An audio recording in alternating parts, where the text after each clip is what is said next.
Listo. Muy buenas tardes, apreciados compañeros de ASOPEN. De nuevo, bienvenidos a su Academia Antioqueña de Historia. Magna es veritas et praevalebit, como dice nuestro lema. Esta es la última sesión del 11º ciclo de historia.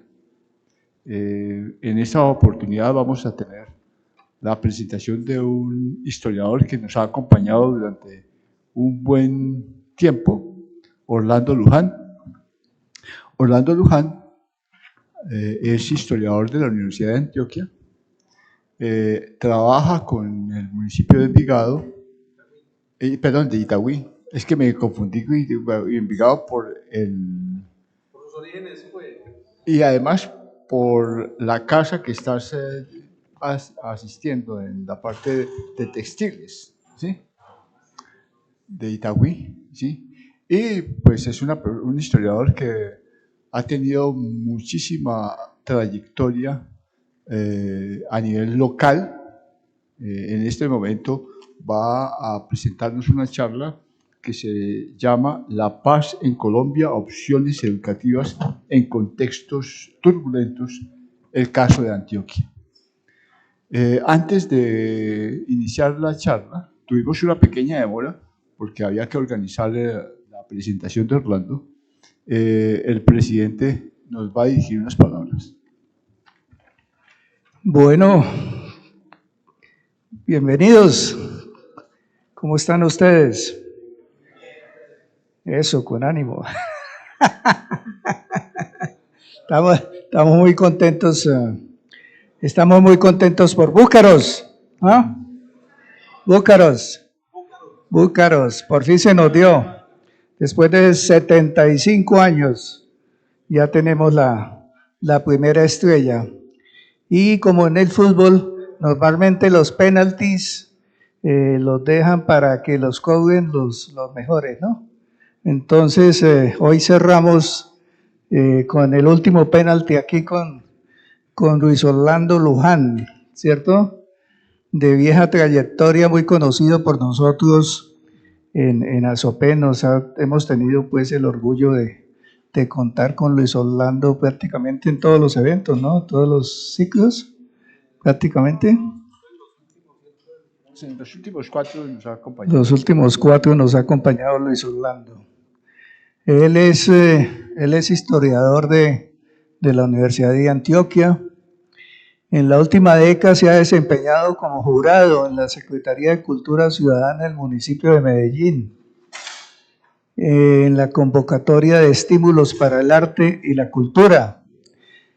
Es historiador del área de patrimonio del municipio de Itagüí, coordinador del área de la cultura de la Fundación Diego Echevarría Misas, investigador para la Cámara de Comercio de la Aburrá Sur. También es miembro de número del Centro de Historia de Itagüí y es integrante del Grupo de Investigación de Historia y Cultura, Memoria y Patrimonio Cultur. Nosotros tenemos deuda de gratitud con Cultur porque también nos ha acompañado todo este tiempo el Grupo Cultur de la Universidad de Antioquia. Es ganador de 2 convocatorias públicas de estímulos a la creación, en años 19 y 20. Eso. Con el Instituto de Cultura y Patrimonio de Antioquia, y es ganador también del 3er concurso literario Ciudad de Itagüí 2009.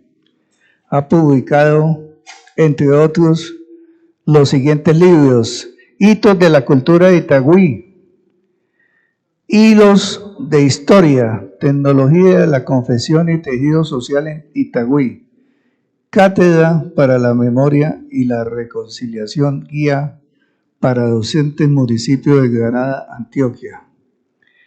O sea que, pues con esta hoja de vida, le damos las gracias de verdad a Luis Orlando por su presencia en este ciclo de historia. Al final del ciclo, ya digo dos avisos parroquiales, porque de una vez, después de terminado esta conferencia, dado que hoy es el último día, entonces vamos a hacer un refrigerio. Están invitados todos allí vamos a hacer una entrega también de los certificados a los historiadores que nos han acompañado. Y el 19 de julio, todos están invitados a nuestro aniversario ASOPEN, 19 de julio en la UPB. Es un viernes, 19 de julio, viernes, para que lo pongan en la agenda. 19 de julio, todos. Culture está invitado también, claro. Allá lo esperamos, un concierto hermoso. Bueno, muchas gracias. A esa invitación se la formalizaremos al correo de Culture para que todos los integrantes de Culture puedan asistir a esa celebración de ASOPEN. Yo solamente antes de pasar la palabra a Orlando, quiero recordarles que lo que les he comentado durante todo este ciclo, y es que están cordialmente invitados por parte de la Academia Antioqueña de Historia al simposio de Historia de Medellín que se va a dictar entre el 31 de octubre y el 2 de noviembre. Quiero mencionarles que ya hay muchos conferencistas magistrales invitados y que han dado su visto bueno a participar. Álvaro Tirado Mejía es uno de ellos. Estamos logrando la confirmación del historiador Orlando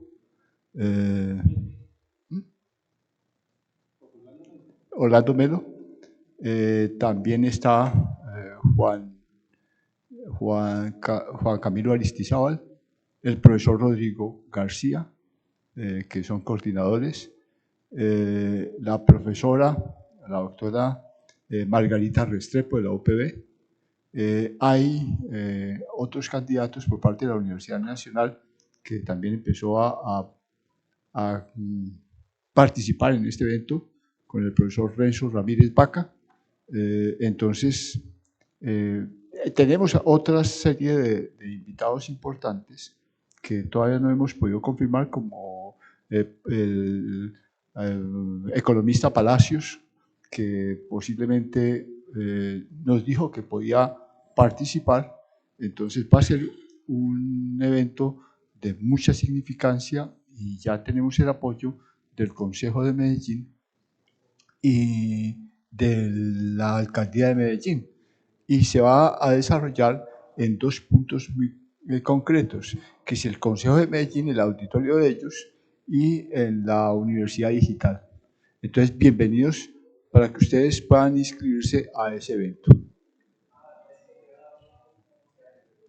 Para inscribirse, en la página de la academia están las indicaciones para poder participar. En este momento solamente están recibiéndose los resúmenes de ponencias. Les cuento que empezamos los resúmenes de ponencias desde el 1 de este mes y ya van 30 ponencias entregadas. Esperamos que llegue al inventario que hemos hecho, que lleguen a un número de 80 ponencias fuera de las conferencias magistrales, ¿cierto? Que ya estamos como coordinando. Así pues que, bienvenidos. El evento se llama Historia de Medellín y el área metropolitana. Entonces, con ustedes, don Orlando Montoya. Don Orlando Luján.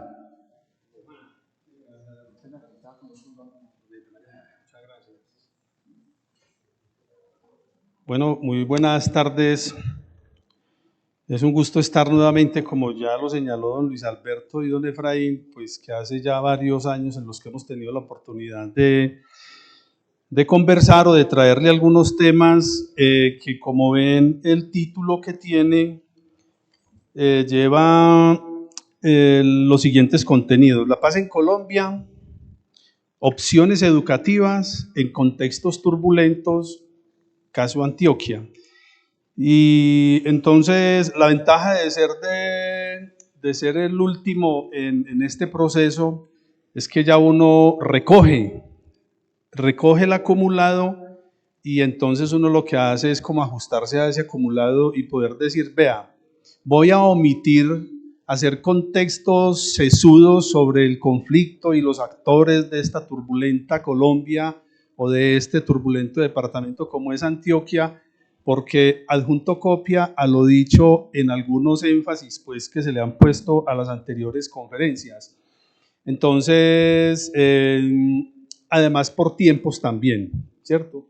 Entonces, el núcleo grueso, digamos, que voy a desarrollar tiene que ver con lo educativo, y como ven son opciones. Yo voy a presentarles 3 opciones educativas. Entonces, yo vine con un equipaje, con algo pedagógico, en caso tal de que hayan preguntas, pues entonces las estaré sacando de acá algunas de las respuestas, ¿cierto? Entonces, espero que las preguntas no sean muy sesudas, porque si son muy sesudas me veré obligado entonces a sacar de mi equipaje pedagógico las respuestas, ¿cierto? Bueno, pasamos por favor, Julián. Estos son los 3 asuntos que yo quiero mencionarles en la tarde de hoy, ¿sí? 3 procesos educativos, 3 opciones educativas, ¿sí?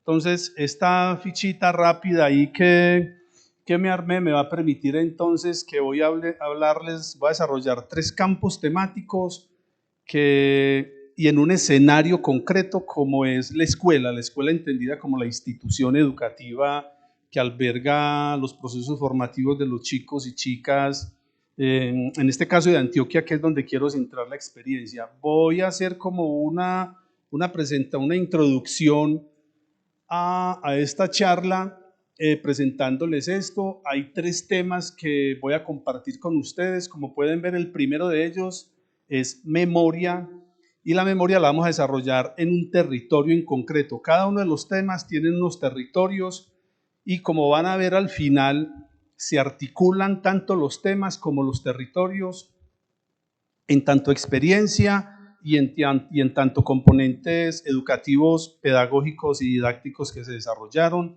en torno a los temas que es objeto, que es la paz en Colombia, en este caso en el escenario escolar. Tiene un enfoque, y es un enfoque entonces recuerden, el tema es memoria en un territorio de Granada, Antioquia, que como ustedes saben fue uno de los territorios más duramente golpeados por los actores armados desde la década del 80. Ya hoy hay unos procesos pues que amortiguan un poco o aminoran lo conflictivo que se tuvo. Y cuando menciono también a Medellín, significa que en ese escenario también esa experiencia educativa se aplicó. Entonces tenemos 2 territorios para trabajar el tema de memoria, y tiene un enfoque que sale, les quiero hacer énfasis, es que esto sale al calor de la interacción con las comunidades.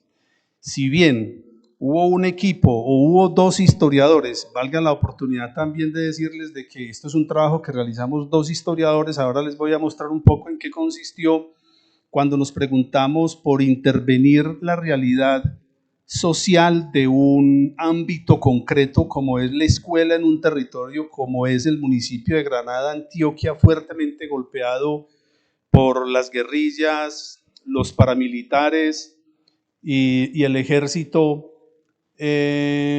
Entonces, eso tiene un alto componente participativo, de trabajo con la comunidad. ¿Con cuál comunidad?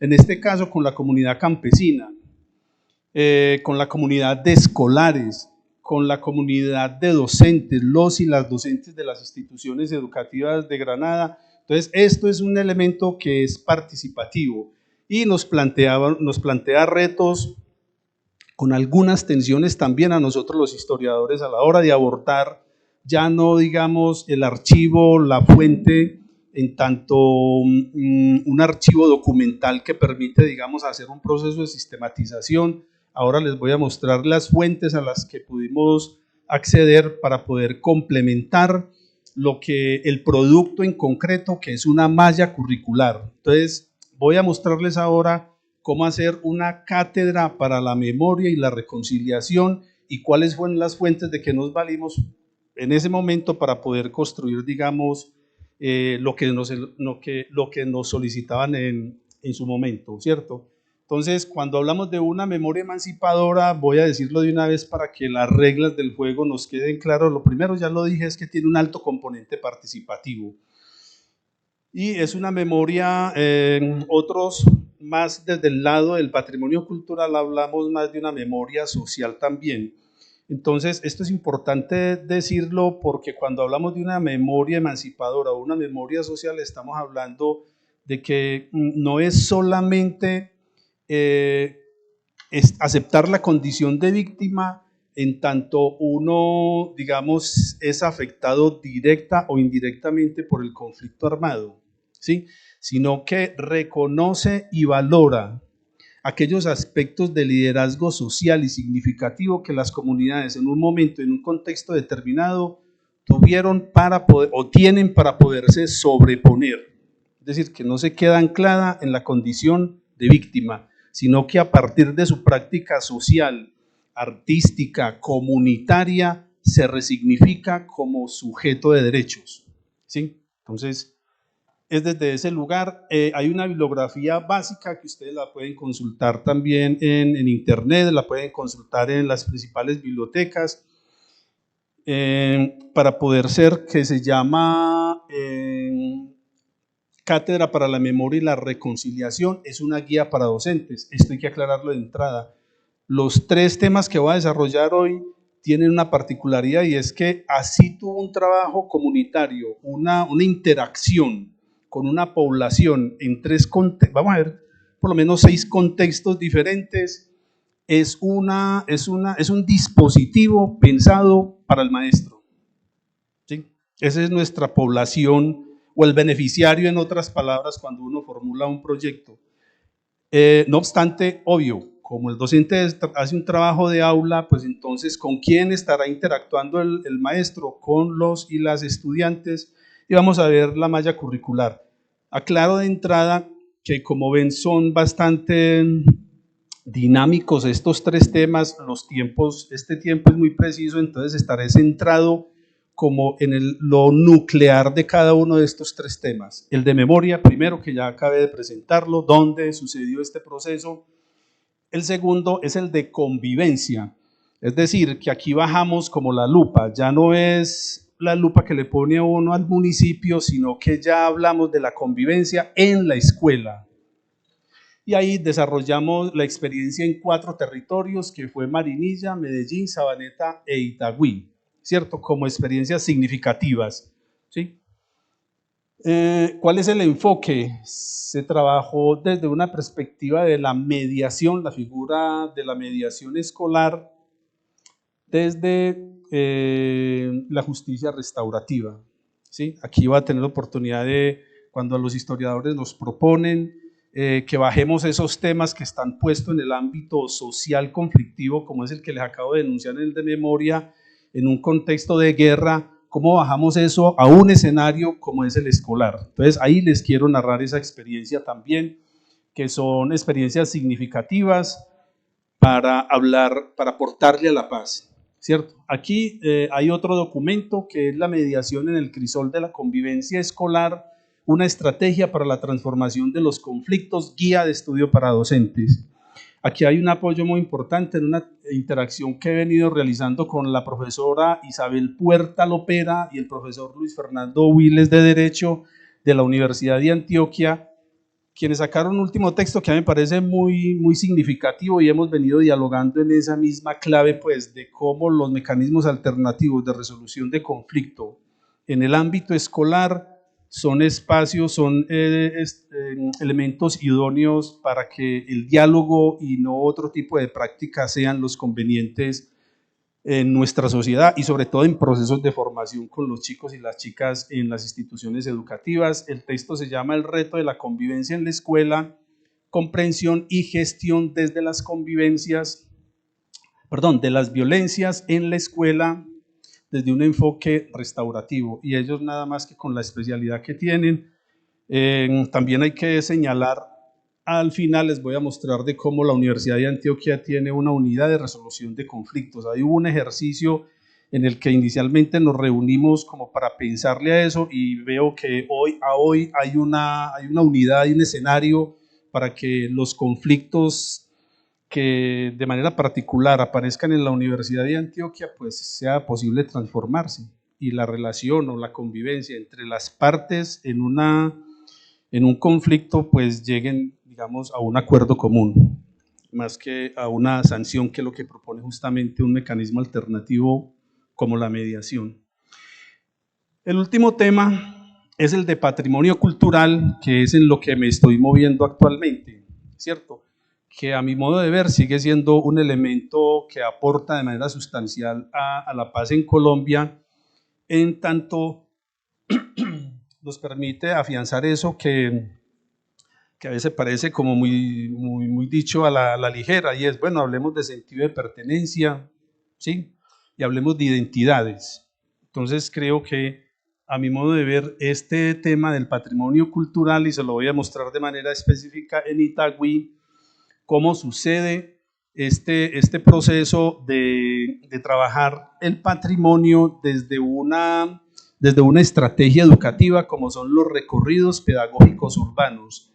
Y aquí he venido en diálogo con una profesora, con una historiadora, Martalía Giraldo, quien ha venido desarrollando un trabajo de recorridos urbanos por la ciudad en clave de patrimonio cultural, que nos permita a nosotros no solamente apropiar el bien tangible o el intangible, sino fundamentalmente desarrollar estrategias que nos permitan reconocer los elementos subjetivos, es decir, el de la persona, y los intersubjetivos en la relación que yo tengo con los otros. Entonces ella desarrolló en esa interacción que hemos venido, ella se ha dedicado más como a ese aspecto. Entonces yo me propuse desarrollar un texto que se llama Aprendiendo el Patrimonio Cultural Inmueble de Itagüí, que fue una convocatoria de la gobernación.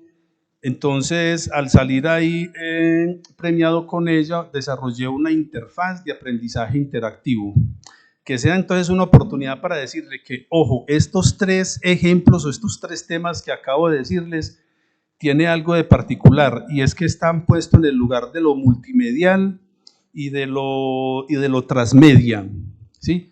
Yo espero que esto no cause, digamos, como la confusión que puede, ya vino como con términos aquí técnicos, pero en la construcción del plan de lectura, escritura, oralidad y bibliotecas en Itagüí, nos dimos a la tarea de hacer talleres con los docentes y las docentes, y así con los estudiantes y la comunidad en general, y nos vimos en la necesidad entonces de empezar a precisar muy bien en qué lugar ocupan en la nueva narrativa o los nuevos discursos, más bien, que desde el Ministerio de Educación y incluso en otros en niveles como la UNESCO van desarrollando lenguajes. Entonces nos dicen, bueno, es hora de que las instituciones educativas estén también alineadas a este tipo de lenguajes multimediales, ¿sí?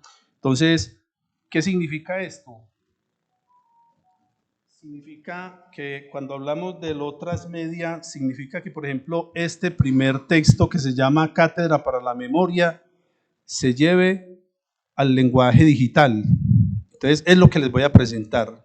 Aquí no voy a hablar desde este libro físico, sino desde transmedia, del lenguaje digital, que ya van a ver. Ahora con Julián estábamos organizando, porque yo traje todo eso en el computador, entonces tiene que ser desde mi computador, y logramos ya como cuadrar eso ese asunto. Entonces, tanto el de mediación, que este es el libro físico, como el de mediación lo vamos a llevar al lenguaje digital, ¿sí? De tal manera que el docente pueda estar en el aula, un poco como lo que uno hace acá, pero a su vez ustedes están conectados a un computador y el docente está haciendo, digamos, las instrucciones para que trabajemos un tema que en apariencia es sencillo, pero que en apariencia cómo logramos que en un mismo tiempo y lugar desarrollemos un dispositivo para trabajar el tema de la memoria, para trabajar el tema de la mediación y para trabajar el tema del patrimonio cultural. Yo sé que el tiempo va a estar corto, así que como les dije al inicio, vamos a trabajar sobre lo nuclear como sobre lo principal. Quien quiera ahondar, ahora yo voy a dejar esta presentación, pueden ingresar ahí y acceder al conocimiento de esto que les estoy presentando. Entonces, eso es básicamente. Lo último es decir que, digamos que en su momento, las dos primeras experiencias estaban puestas por una demanda, en este caso por USAID y por Save the Children. Entonces, había una alta preocupación por impactar en las políticas públicas, por incidir en las políticas públicas, es decir, que este tipo de prácticas no se queden solo en el discurso y en un trabajo puntual, sino que eso se lleve después a las personas, a los secretarios de educación, a los secretarios de cultura, a que lo implementen en sus contextos a través de un plan de trabajo que haga que los docentes y los estudiantes logren, digamos, construir el énfasis que se le quiere dar a este tipo de experiencias. Así que uno de los requerimientos era ese, que impactara la política pública local. Y lo segundo es que tuviera un enfoque de derechos humanos, de la educación como un derecho. Y eso es muy importante porque entonces nos lleva, digamos, a pensar como el núcleo esencial del derecho a la educación, y ya van a ver ustedes, sobre todo en la segunda experiencia, de cómo podemos desarrollar procesos educativos significativos con los niños y las niñas en torno al tema del derecho a la educación a través de mapas parlantes que se hacen de cómo viven la experiencia educativa desde que salen de la casa hasta que llegan al aula de clase. ¿Sí? Pero eso acá es simplemente, lo voy a enunciar. En términos generales, es el aporte que desde este tipo de iniciativas le hacemos a la paz. Entonces vamos a empezar con la primera. Julián, por favor. Entonces, esta primera tiene que ver con... bueno, perdona, no, dale, pásalo por favor, sí. Claro, ¿cómo vamos a olvidar ahí el mapa y las otras diapositivas, pues que cuánto tiempo le gasta uno a armar una diapositiva?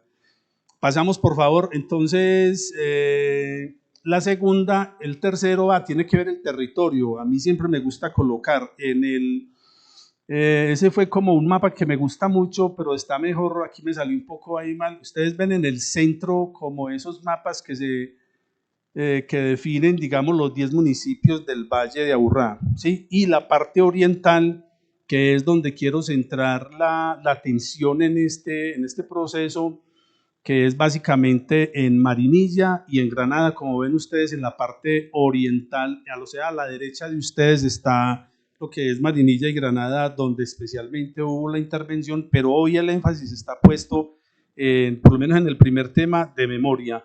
Y en el Valle de Aburrá, lo que es Medellín, y hacia el sur, Itagüí y Sabaneta. Ahí desarrollamos durante casi 3 años un proceso de mediación y de memoria muy interesante. Pasamos por favor la siguiente diapositiva, Julián. Este es el primer libro, que es el que le mostré. Yo quiero que ustedes lo vean.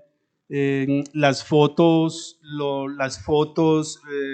los dibujos que ustedes van ahora son construcciones, son elaboraciones que los niños, las niñas, los maestros y las maestras de Granada hicieron con respecto a la pregunta por la guerra, y la pregunta nuestra tenía un reto inmenso, porque entonces, ¿cómo nombrar las cosas? ¿Cómo nombrar el dolor? ¿Sí? ¿Cómo nombrar la ausencia de los padres, de las madres, de los tíos, en una localidad que fue duramente golpeada. Ahí nos propusimos una metodología que básicamente preguntaba por el cuerpo, ¿sí? Es decir, cómo a partir de los sentidos logramos identificar los hechos no solo de dolor, sino también los hechos de alegría, lo que nos produce felicidad de estar en un contexto tan adverso como eso. Y nada mejor que el cuerpo, más allá, por lo menos en la experiencia con todos, con los campesinos, los docentes y los estudiantes, era en torno al cuerpo desde los sentidos, más que desde la explicación racional, porque créanme que es bastante complejo despertar uno, construyendo una narrativa, despertando hechos de dolor, y después usted por dónde canalizó eso. Los psicólogos sociales saben que eso no es un asunto folclórico, ¿sí? No lo hacemos para después construir un cuento y ganar un concurso de cuento, de poesía, ¿sí? Lo hacemos porque tenemos una gran responsabilidad social con las personas con las que estamos interactuando, ¿sí?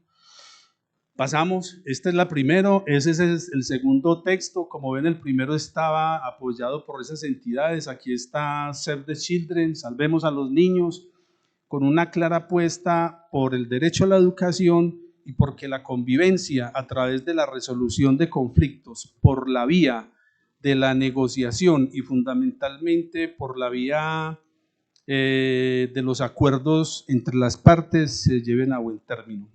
Y finalmente acá, en términos de publicación, hay un tercer texto. Pasamos, Julián, por favor, que es este de Aprendiendo el Patrimonio Cultural Inmueble, que este ya está puesto más en un lenguaje multimedial como interfaz. Ese es el lenguaje que los técnicos me dicen: no, Orlando, eso no es una multimedia, esto es una interfaz. Yo, bueno, listo, es una interfaz de aprendizaje interactivo, o sea, que permite al docente orientar el trabajo en el aula. Yo soy un convencido que el trabajo está en el aula. Pueden haber todos los movimientos que quieran, pero si los maestros asumimos de manera responsable, lo continuamos haciendo el trabajo en el aula, creo que tendremos no solamente aprendizaje significativo, es decir, esos que son para la vida, sino también esos aprendizajes prácticos en elementos tan subjetivos como son la convivencia, ¿sí? Entonces, este es el tercero. Y por último, quiero señalar que me parece importante, este es digamos, el micrositio en donde ustedes pueden ingresar y en la Universidad de Antioquia conocer la unidad de resolución de conflictos, que me parece que fue también un proceso, que sigue siendo un proceso interesante, un proceso sobre el cual yo creo que desde este tipo de dispositivos podríamos tener, digamos, desarrollos importantes, ¿sí? Bueno, ahí terminamos y pasamos ahora sí a lo que es la primera. Bueno, como les dije, la idea entonces es yo diría que más que dejarlos con todo claro en términos de exponer cada uno de los capítulos que conforman estos tres materiales, es provocarlos, ¿cierto? Para que nos acerquemos también a estas experiencias que algunos de ustedes con seguridad también lo han hecho en algún momento o lo vienen haciendo de sus vidas. Y yo creo que el diálogo, más que desarrollar la filigrana y el detalle de cada una de estas cosas, es que logremos dialogar. Esta es la entrada. Cuando ustedes le dan clic, le dan al inicio, como lo está haciendo Julián, y entonces ahí va a aparecer, digamos, un primer pantallazo que va a traer tres cosas: presentación, introducción y el menú principal. Ustedes van a ver entonces que en ese menú principal va a aparecer, digamos, los 5 capítulos que conformarían. Entonces el docente, imagínense ustedes esto, y los estudiantes con su pantalla al frente interactuando con el docente. Obvio, el docente tendrá que leer esto previamente para poder desarrollar su trabajo en el aula, ¿cierto? Yo solamente quiero señalar que, como lo está haciendo Julián, hay una ruta para acceder a cada uno de estos componentes. De este proceso es bueno señalar que tuvimos, digamos, una primer tensión en Granada con el Centro de Historia, porque la idea era que eso se constituyera una oportunidad para hacer una cátedra, ¿cierto?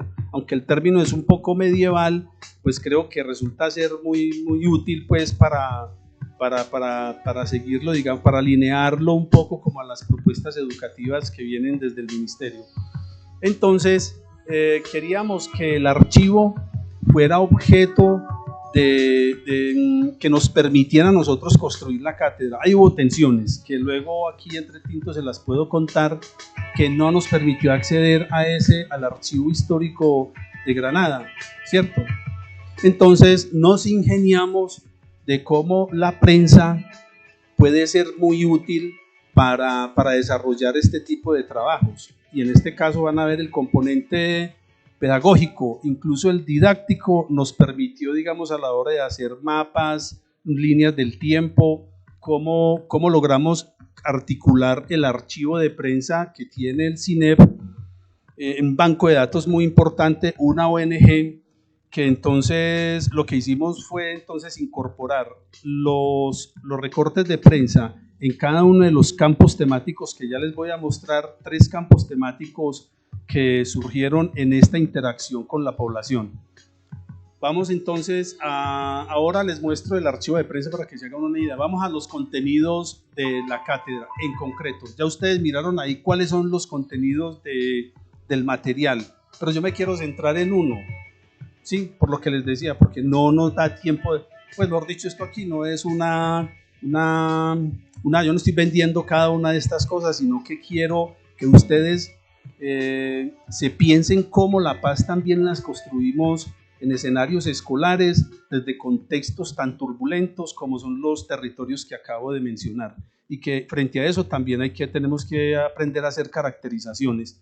Entonces, este es el contenido de la cátedra, tiene 3 elementos: el territorio, el conflicto armado y las víctimas, y la construcción de un proyecto solidario. Eso salió no de la invención de los 2 historiadores que estuvimos al frente, sino de la sistematización que uno de estas metodologías de trabajo social que consisten en diálogo de saberes con la población, no para terminar imponiendo lo que los historiadores o el mediador cultural o social está haciendo, sino que eso refleje realmente lo que las comunidades.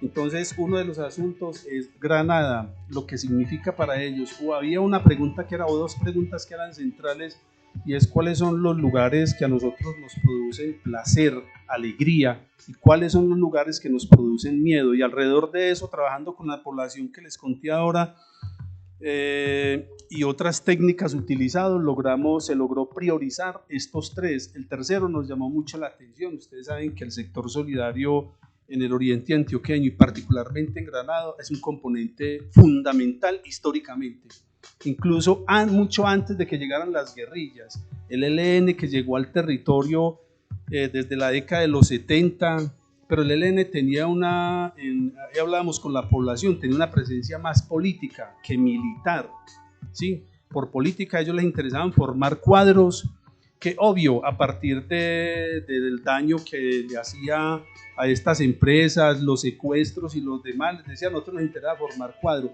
Distinta cuando nos narraban a nosotros las FARC, que entró ya con una intención claramente más guerrera, y eso agudizó fuertemente el conflicto, que ya, como ustedes saben, entre el 2000 y 2002, la presencia de los paramilitares, las Autodefensas Unidas de Colombia, las FARC hizo un bombazo en respuesta a una acción de este actor que ustedes ya han escuchado en estas charlas. Entonces eso realmente lo que hizo fue fortalecer más los vínculos de la población de Granada a través de estos proyectos solidarios. Para efectos de que ustedes puedan identificar en qué consiste eso, vamos a ver el conflicto armado y las víctimas como un campo, y vamos a desplegar cada uno o por lo menos algunos aspectos de estos. Entonces, ahí hay una introducción y unas preguntas orientadoras. Cuando hablamos de preguntas orientadoras, estamos diciendo que el modelo que a nosotros nos gusta es el modelo problematizador, el de las preguntas. Entonces logramos a partir de estas preguntas construir el PDF que nos va a abrir Julián. ¿Sí? Entonces, ¿qué es lo que ustedes van a encontrar ahí? un formato que el docente, recuerden, es una guía para docentes, el docente es el que se va a involucrar en el trabajo, ¿sí? Va a leer el documento y después armado o equipado más bien con los elementos pedagógicos y didácticos, va a decir, bueno, cuál es el propósito, las preguntas orientadoras, los conceptos que yo voy a trabajar con los estudiantes, pero fundamentalmente, cuando el docente quiere hacer uso de la malla curricular, se va a ir al final, gracias Julián, y va a encontrar entonces que, sigamos, qué pena con ustedes, no queremos emborracharlos, ya, espera, ahí, ya, muy bien. Las actividades sugeridas, ¿cierto? Frente a esto frente al conflicto armado, las víctimas del conflicto y la cronología del conflicto. Entonces la malla curricular le va a permitir al docente que con básica primera de primaria, cuando hablamos del conflicto armado, va a trabajar desde el dispositivo pedagógico del mapa del cuerpo. Les decía ahora que el cuerpo es un elemento central en este trabajo, ¿sí? Entonces, en básica secundaria, la línea del tiempo, esa va a ser el dispositivo pedagógico a través del cual el maestro va a trabajar con los estudiantes a partir de cuando recuerda usted el origen de su vereda. Tiene 52 veredas, si mal no estoy, Granada. Yo para los números soy malitos y las fechas. Sí, pero tiene un corregimiento que es muy importante, que es el de Santa Ana. Y allá hubo una presencia y una confrontación muy complicada. Allá estuvimos varios meses trabajando armando la línea del tiempo, que después se va a la línea del tiempo al trabajo. Debe de ir esa línea del tiempo en las veredas o ya en el casco urbano que debe hacer el docente con los chicos en el aula. Y finalmente, con la media vocacional, el dispositivo pedagógico es la biografía visual.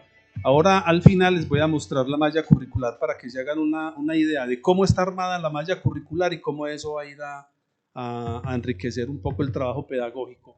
Y así por el estilo, las víctimas del conflicto en básica primaria, en básica secundaria, en media vocacional, cuáles son los dispositivos pedagógicos que el docente va a tener para implementar el tema, en este caso, que las víctimas del conflicto. Y por último, la cronología del mismo. Recuerde que el segundo campo temático, el primero es el territorio, el segundo es el conflicto, la guerra, pues, y el tercero son las acciones solidarias que los de Granada desarrollaron. Al final pasamos solamente para mostrar un poco qué hacemos con el archivo de prensa del CINER. Entonces el maestro va a decir, listo, entonces yo necesito estos archivos. Voy a esa banda que estaba en la parte inferior, voy a esa banda donde dice archivo de prensa, le hago clic y busco por años. Entonces ahí va a estar Granada, B118, B114 y así por esas siglas que, bueno, tiene un instructivo el texto además, ¿cierto? Pero no nos vamos a centrar en eso. Solo quiero que ustedes ilustren de cuál es un poco con la metodología y la didáctica que tiene esto. Volvemos entonces para que terminemos en y vayamos. Entonces, como ven, esto tiene flechas, tiene dibujitos, tiene mapas, tiene todo el trabajo que es reflejo de la interacción que hicimos con los maestros, las maestras, los niños y los campesinos. Solo para que miremos la construcción de un proyecto solidario que me parece importante. Ahí está, hay un despliegue no lo vamos a hacer, como les dije, no lo vamos a hacer porque de tanto ver uno esto terminamos aquí como medio mareados, y la idea no es marearnos, ¿cierto?, sino identificar un poco dónde está lo significativo de la experiencia. Vamos al archivo de prensa para que cerremos aquí, por favor, y el archivo de prensa, vamos a la flecha, Julián, muy bien.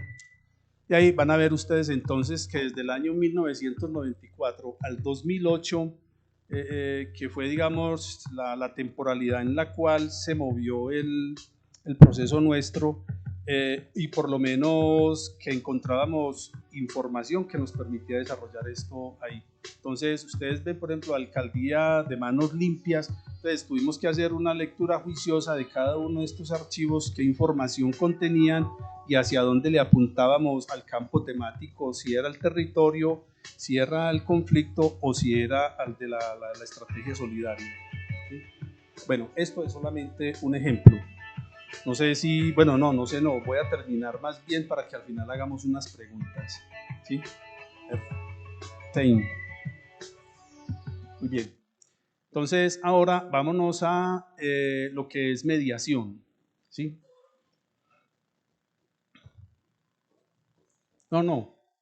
Antes. Multimedia y PC. Sí, muy bien. Vamos a darle inicio. Quiero que vean, esto tiene la misma lógica. Si bien hubo un diseñador gráfico, las imágenes fueron diseñadas, fueron construidas por los estudiantes. ¿Sí? Mientras se van mostrando, yo les voy diciendo de qué se trata. Que este es el libro. Este es un libro que una intervención muy bonita en la Comuna 1 de Medellín, una de las comunas más conflictivas. Y ahí se veía de todo, pues es una cosa muy turbulenta realmente. Entonces, y las imágenes que se van proyectando ahí, en los espacios en donde se van proyectando, es donde era más álgida la convivencia. Recuerde, ya no es la convivencia de los actores armados que mencionamos ahora en Granada, sino que aquí ya es la interacción entre los mismos estudiantes, ¿sí? Fundamentalmente, porque regula la convivencia y las estrategias cuando son entre docentes, en este caso, ¿no? Le damos la mediación arriba en el título, Julián. Muchas gracias. Entonces aquí se despliega una información. Vamos a menú. Bien. Estos son los 3 capítulos que contiene esta multimedia. ¿Sí? Perdón. Claro, lo vamos a abrir, porque es que si no lo abrimos, entonces ¿cómo nos vamos a enterar? Les dije que no todos, pero por lo menos sí vamos a abrir el capítulo segundo, que es la ruta metodológica. La mediación corresponde a los mecanismos alternativos de resolución de conflictos.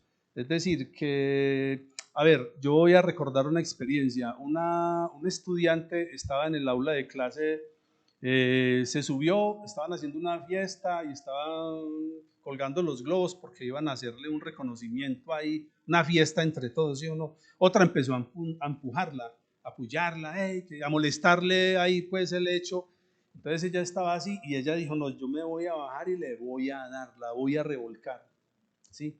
De repente ella dijo, no, un momento, yo soy mediadora. Esa es la actitud de una mediadora, esa no es la actitud de una mediadora. Entonces siguió allá pegando sus globos, tratando de, porque estaban solos, tratando de que el acoso que le estaba haciendo o el atropello, la compañera de aula lo seguía y de repente ella fue y habló con la maestra. Entonces se sentó a conversar lo que ella estaba pensando, ¿sí?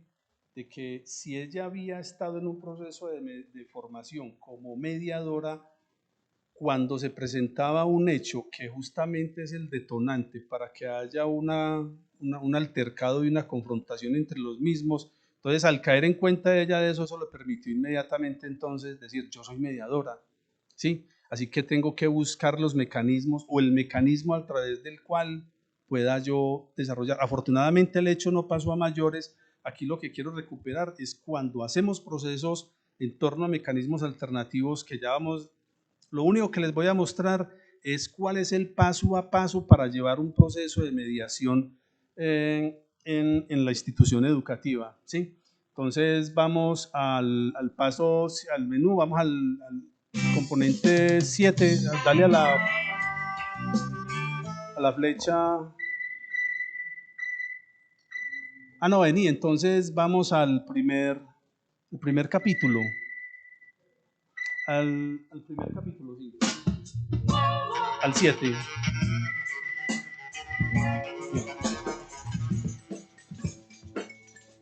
Vamos a más información. Vamos a descargar entonces ese. Lo que quiero es, tiene la misma lógica. Como ven, ya no me detengo tanto porque ustedes captaron en la descripción que hice de Cátedra para la Memoria cuál es el paso a paso que se sigue de manera técnica ahí pues para llegar digamos a cada uno de estos vínculos que nos permiten descargar la información y leerla en el computador. Entonces, la primera fase tiene que ver con el diagnóstico, ¿sí? Sube un poquito más arriba, Julián, porfa. Ok. La primera fase del proceso de mediación que se debe realizar en una institución educativa es el de sensibilización, ¿sí? Que es un plan de actividades para que no opere el conducto regular sancionatorio, ¿sí? Para esto se requiere, por ejemplo, este tipo de procesos, sino que opere el diálogo entre las partes con un tercero, que ustedes saben que es la figura de la mediación, que permite que, así como la pieza de una máquina, de un carro que de tanto funcionar empieza a rozar y hacer ruido, la mediación lo que hace es como ser el lubricante que permite que esas piezas que están rozando pues no rocen, sino que empiecen a funcionar de manera más armónica, por utilizar la palabra, ¿sí? No es caer tampoco en la idealización del diálogo, ¿cierto? Yo creo que lo que hay que apostarle es a caracterizar e identificar el entorno y a partir de ahí desarrollar, digamos, el proceso formativo en torno a mediación. Y la mediación como proceso formativo no es un asunto solo de que sea el que es más buena gente. Para mí esos que llama uno que son canzones, son las personas más significativas o en mi experiencia son las personas que me parecen más claves en este proceso de mediación. ¿Sí?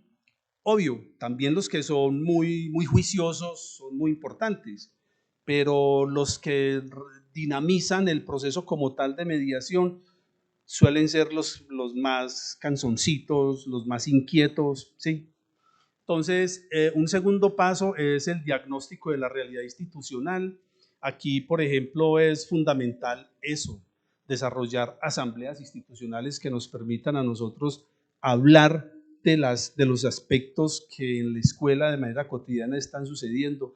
¿Dónde son esos sitios que más suceden que no los ve el maestro, pero que lo ven los estudiantes de manera permanente? ¿Sí? Y aquí se propone mucho que sea un asunto en diálogo con el entorno, es decir, no es solo la escuela como una cápsula aislada de ese entorno cercano. Por ejemplo, en la Federico Carrasquilla, era en el momento en que estábamos haciendo este trabajo, era muy complejo ese entorno por la presencia de bandas, por la presencia de otro mundo de cosas que a mi manera de ver, yo siempre me preguntaba cómo hacían los profes, cómo hacían los estudiantes para vivir en un entorno tan adverso, para desarrollar procesos pedagógicos a los estudiantes. La Comuna 1, subiendo el Metrocable, ese metro es madera. Sí, Santo Domingo. Ahí. La primera que uno ve cuando se para ahí ve dos instituciones, Federico, la primaria y la de secundaria. Sí, pero no, mucho más para acá, mucho más para acá. Bueno, el tercer elemento son los talleres de formación en mediación escolar. Esto es lo clave. O sea, esto es lo clave. O sea, el éxito de la mediación no está en que usted sea una persona que sea muy empática. También necesita tener el discurso, tener la técnica, ¿sí? Que le permita al mediador, que puede ser docente, que puede ser estudiante. Lo ideal es que entre pares puede funcionar más cuando son, por ejemplo, entre estudiantes, ¿cierto? Entonces ahí están el tipo de dinámicas que habría que desarrollar, que obviamente está contemplada aquí.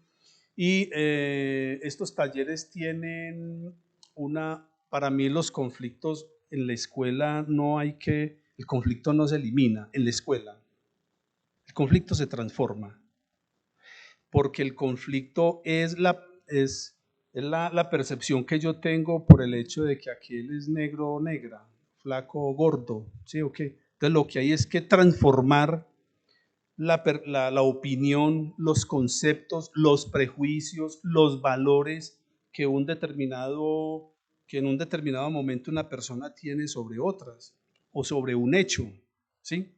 Entonces, más que eliminar el conflicto, lo que se propone o lo que yo le propongo a través de este texto es transformarlos. y transformarlos implica transformaciones culturales.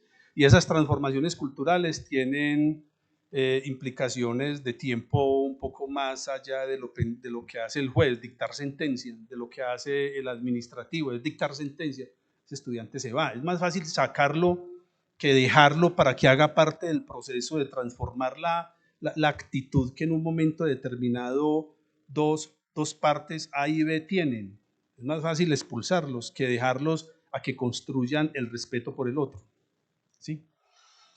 La negociación, quiénes participan y cómo realizan. Entonces, como ustedes ven, eso está puesto de dinámicas. Frente a eso hay un conjunto de dinámicas que aquí yo no me voy a poner a explicarlas, sino que ustedes después de que salgan de acá dicen, no, ese Orlando sí, eso, yo voy a buscar el libro a ver qué, qué es lo que dice.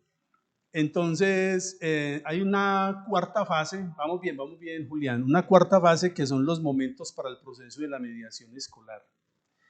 Entonces ahí trabajamos nociones, pasos para hacer una mediación, porque hacemos prácticas, hacemos un simulacro, o sea, eso hay que hacerlo. Eso no es un asunto de mera intuición, sino que eso es un asunto que requiere, digamos, una programación que debe estar en el currículo, que no puede estar en el currículo oculto, sino en el explícito. La escuela trabaja mucho el currículo oculto, es aquel que la que por ejemplo, un maestro, prevalecen los criterios valóricos del maestro, ¿sí?, frente a los acordados a través de un manual de convivencia. ¿Sí? Entonces, construimos uno que porque la norma y porque en un momento se acordó decir que la manera de transformar o de resolver los conflictos se daba a través de la mediación. Pero si yo lo hago en el aula de clase y lo que decido es expulsar al estudiante, o si el estudiante lo que dice es resolver a través de un golpe y una zarandeada a otro compañerito, sabiendo que ya habíamos construido otros referentes para abocarnos a atender una situación determinada, entonces lo que se necesita es hacer una campaña muy fuerte para que la escuela esté pensada en clave de mediación, porque eso está contribuyendo a lo que les decía al principio, a pensar en la justicia restaurativa. Vamos a restaurar el daño causado. Y a veces hay daños en la escuela que son más morales, ¿sí?, que el físico. Hay cosas que nos duelen más por la manera como nos las dijeron, ¿sí?, que el puño, porque el puño dice uno bien, pero ¿por qué me humilló de esta manera? Bueno, entonces, instalación en la 4.3, instalación de la instancia de mediación, la operatividad de la instancia y la clausura del proceso. Esto tiene que ser parte de la cultura, esto no puede ser un elemento aislado, esto tiene que ser una propuesta curricular. Como les presentaba el primer hecho, la primera experiencia del mecanismo de la cátedra para la memoria y la reconciliación. ¿Sí? Bueno, esto hasta acá, ¿sí? Vamos a pasar entonces a la tercera opción educativa en contextos turbulentos. La tercera opción educativa es esta, que viene a ser este libro. En el año 2017 le presenté a la gobernación e hice este material que se llama Cátedra de Patrimonio Cultural Itagüí, guía para docentes, igual, pensada para docentes, porque pensamos yo pienso que este tipo de ejercicios deben de fortalecer la autonomía moral, pero la autonomía moral como estatuto ético para pensar y actuar con base a principios de dignidad humana. ¿Sí? Para mí ese es como el elemento central, la autonomía moral del docente, porque digamos es el adulto que está canalizando, que está siendo mediador en el aula de clase para desarrollar los procesos pedagógicos. Y en estos que tiene un componente cultural y de subjetivo tan marcado, es muy importante esas claridades. ¿Sí?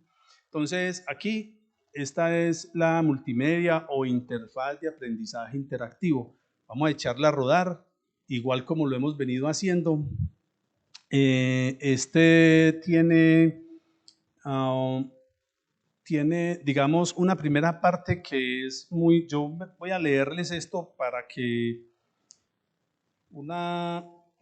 para poderme dedicar, porque es que yo tengo un doble asunto acá. Tengo pues trabajo para la alcaldía de Itagüí, pues como contratista, y, vengo desarrollando, digamos, una reflexión crítica con respecto al patrimonio cultural, y yo soy digamos, el que, como uno de los mediadores culturales, el historiador, y yo creo que hay unas cosas que propone el Ministerio de Educación con respecto al ejercicio de hacer valoraciones históricas, estéticas y simbólicas del patrimonio cultural, sin hacer un proceso o desconociendo otro tipo de prácticas que las comunidades han desarrollado y que las tienen ya de manera consuetudinaria, ¿cierto?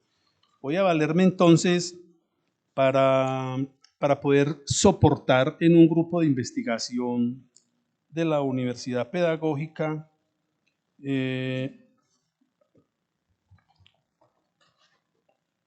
este elemento que me sirve de introducción para finalizar con esta tercera presentación. La profesora Mónica Terrien dice lo siguiente: en junio de 2020 los medios informaron que, comillas, para construir un edificio demolerán hornos de ladrillera que funcionó en Itagüí en 1820. Historiadores afirman que la estructura es de gran importancia patrimonial. La constructora con concreto será la encargada de la demolición. Cierra. Este hecho suscitó el clamor ciudadano e institucional que pedía su conservación, a lo cual el alcalde municipal respondió que, a pesar de no estar declarado como bien patrimonial, gestionamos ante la constructora una solución para conservar la historia de los itagüiseños y se compensará con un elemento escultórico que represente los hornos y preserve la memoria histórica de nuestra ciudad. Con este caso, quisiera abrir la discusión, comenta la profesora, dentro de un grupo de investigación que viene desarrollando la Universidad Pedagógica de Colombia para hablar de patrimonio. El patrimonio cultural tiene una amplia legislación, desde la Ley General de Cultura, la 390. Yo les dije que para esas fechas, la Ley General de Cultura, pues que así me corcho menos y después dicen, se equivocó. Frente a eso y frente a la 1850, también que tiene que ver con los bienes de interés cultural, se ha desarrollado, digamos, amplios procesos formativos y campañas también que nos han ayudado, que nos han ayudado a estar educados estéticamente para valorar cuando un patrimonio cultural contiene, digamos, una carga valórica, histórica, estética, simbólica, arquitectónica, paisajística, para decir, hombre, además hay elementos emocionales. También nos hemos educado para que nuestras opiniones a la hora de preservar un bien de interés cultural logre el propósito deseado, ¿sí? Entonces, cuando eso está puesto así, lo que hace lo que la fórmula del ministerio es contratar un grupo de expertos, y ese grupo de expertos lo que hace entonces es en una mesa hacer toda una planimetría, si son bienes, si hay una intervención urbana, ¿cierto? Entonces se hace toda una planimetría y quienes menos están participando en este tipo de asuntos son las comunidades, y se les consulta de manera tangencial solamente para decir ustedes qué opinan frente a esto, pero se desconocen, digamos, a veces esos procesos ancestrales, consuetudinarios que tienen frente a un bien, sea material o sea inmaterial, para que no solo prevalezca el criterio, digamos, técnico. Entonces, aquí les voy a mostrar a ustedes qué es con este enfoque que yo les acabo de presentar, o con esta postura, que me parece que hay que hacer este tipo de trabajos, ¿cierto?, frente al patrimonio cultural. No obstante, voy a presentarles aquí un ejemplo de lo que, digamos, de manera sistemática podríamos hacer para que este tipo de experiencias realmente resulten ser también otra oportunidad de construir paz. Y un elemento central tiene que ver con el hecho de reconocer los saberes que las comunidades, cuando hablo de las comunidades, es el vecino que tengo al lado, sea en el lugar en que se encuentre dentro del territorio, ¿sí? En el poblado un señor nos llamó a una historiadora de Envigado y a mí para que declaráramos una casa, como bien de interés cultural, y desarrollamos un ejercicio lo más interesante tanto desde lo arquitectónico, desde lo paisajístico, pero también desde esa valoración histórica de la propiedad como tal y los objetos que contenían y lo que allí sucedió, que es lo inmaterial, ¿cierto? Y resultó que el asunto no era el deseo de él, sino, bueno, y el conocimiento que él tenía, sino cuando empezamos a entrevistar también el resto del núcleo familiar, eso resultó una cosa supremamente rica, ¿sí? En el sentido en que ya no era solo la vajilla, sino lo que la vajilla proporcionó cuando sacaban las tardes de tertulia. Y lo que sucedía en esas tardes de tertulia en términos de los temas, de las composiciones que salieron en muchas de ellas. Entonces eso fue enriqueciendo la experiencia de hacer un proceso de declaratoria de bien de interés cultural. Entonces, para que terminemos en esta parte, voy a presentarles igual. Ustedes ven que, ustedes han visto los 3 formatos en los que hemos navegado para poder acceder. Este tiene otro. Este tiene, sí, yo quisiera uno que fuera más animado, es decir, que salieran figuras hablando y todo, pero este vale 8 millones y el que yo quiero vale 20. Entonces, ahí es donde está la diferencia, porque son creativos que ya construyen otro tipo de hologramas y de imágenes pues para poderlas presentar. Entonces sigue siendo una presentación que me parece que es muy dinámica, pero sigue siendo muy plana para los propósitos que quiero. Yo espero que la próxima, primero, esta noción de patrimonio que les propongo, y segundo, que desde el punto de vista digital tenga ya esa animación, ¿no? Bueno, entonces vamos a ir a la última, actividades para el trabajo de aula. ¿Sí? ¿Qué es lo que más qué es lo que nos interesa en este caso? O sea, el maestro ya ha leído todos esos otros componentes de la interfaz. Ahora vamos al material en PDF. Aquí igual, o sea, hay una explicación acerca de cómo abordar este material. Entonces, aquí simplemente como yo ya la conozco, entonces le digo a Julián, vamos al PDF, etc. Entonces, está ilustrada y empezamos a mostrar un poco de qué se trata aquí.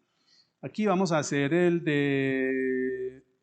Ah, no, perdona. Vayamos nuevamente, la flecha, porfa.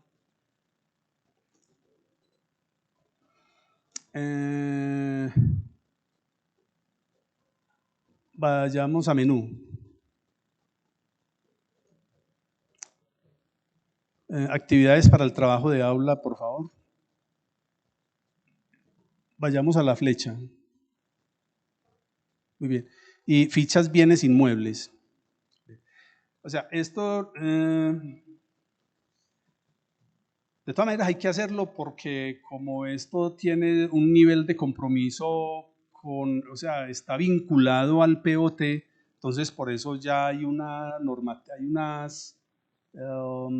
hay unos códigos que tiene el ministerio, entonces hay que hacerlo, o sea, sí o sí. Una cosa es usted cómo lo hace con la comunidad, pero otra cosa es cómo lo presenta el Ministerio de Cultura, sigue siendo. Entonces aquí ustedes ven 30 bienes y en estos 30 bienes hay una técnica que ya tiene el ministerio. Lo que quiero mostrar es que, claro, uno va con las instrucciones que propone el ministerio, pero va también orientado a que se tenga en cuenta los componentes y las opiniones de la comunidad. Entonces vamos al primero, que es al del parque principal.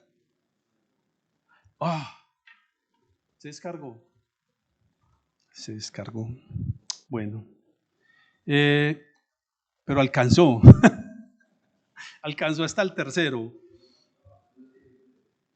Entonces, no, pero para explicarlo, sí, no traje yo lo cargué todo. Entonces, para cerrar esta parte, lo que proponemos es que eso que ustedes iban a ver ahí, que es el parque principal de Itagüí, yo creo que más o menos todos hemos ido y han visto la escultura de Simón Bolívar, ¿cierto? Más la iglesia, todos esos elementos históricamente hacemos una reconstrucción de estas piezas, o en este caso del frontis de la iglesia, del interior, a partir del archivo de la iglesia, pero también, o sea, con esos elementos nos valemos nosotros para hacer recorridos pedagógicos urbanos, en el que, sin ser de Itagüí o siendo de Itagüí, empezamos a hacer preguntas orientadoras a los visitantes del recorrido para decirnos cómo nos explicamos, por ejemplo, por qué las iglesias, que eso ya ustedes lo saben de sobra, las iglesias son el referente principal de los parques como cuadrícula, o sea, la descripción urbana de nuestras ciudades, todas tienen la cuadrícula, ¿cierto? Entonces, muchos empiezan por ahí, otros empiezan, si tienen más conocimiento, yo fui bautizado ahí, y empieza a hacer toda una narrativa que enriquece el valor histórico y también el estético, porque recuerda cómo era el interior de la iglesia y el lugar del altar, ¿sí? Cuando vemos la escultura de don Diego, de Simón Bolívar, recordamos todos que don Diego la mandó a hacer a Alemania en 1953 para celebrar la independencia de Antioquia, qué tipo de bronce, cuál era el taller en el que en Alemania se vació. Entonces, quien tiene esa información empieza a enriquecer este tipo de fichas, ¿sí? Para que el patrimonio cultural no quede solo en el lugar del registro que hacemos desde la reconstrucción que nos permite los archivos, ¿sí? Sino también desde el lugar de las opiniones que generan las comunidades. Bueno, eso es lo que tenía para contarles. Muchas gracias.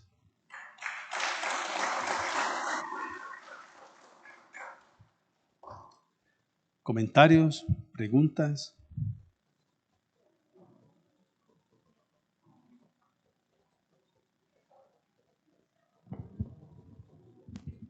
Bueno, yo sigo aquí con mi equipaje. No, tranquilo que no lo voy a corchar. No, ¿sabe qué tenía? ¿Sabe qué? Perdón. Un juego.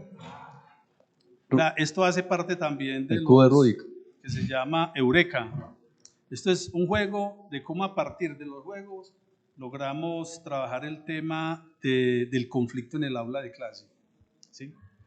Entonces, no hubo necesidad de sacar el juego.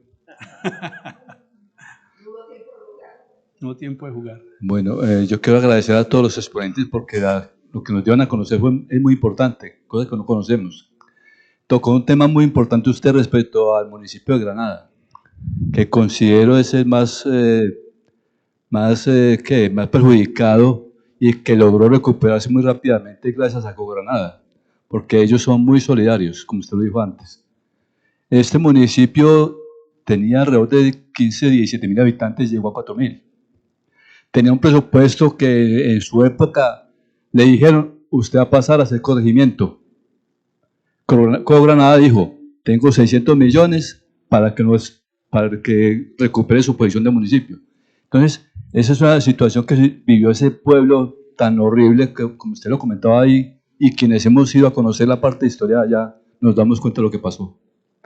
Como pregunta tengo lo siguiente, ¿cuál puede ser como ese bache o esa barrera que no permite que se logre buscar la paz? Yo sé que la paz total no la va a haber nunca, pero sí se puede lograr acercamiento hacia la paz. ¿Cuál puede ser el bache o ese puente roto que no logra que se acerque a la paz? Okay. Perdón, y una segunda. Esto, lo que se habló acá, se relaciona con la paz en Colombia. En otras regiones del mundo se ha logrado la paz, ha habido conflictos que se han logrado que haya paz. Por ejemplo, la ETA, que fue tan dura en España, ¿cómo logró recuperar esa situación? ¿Cómo lograron ellos?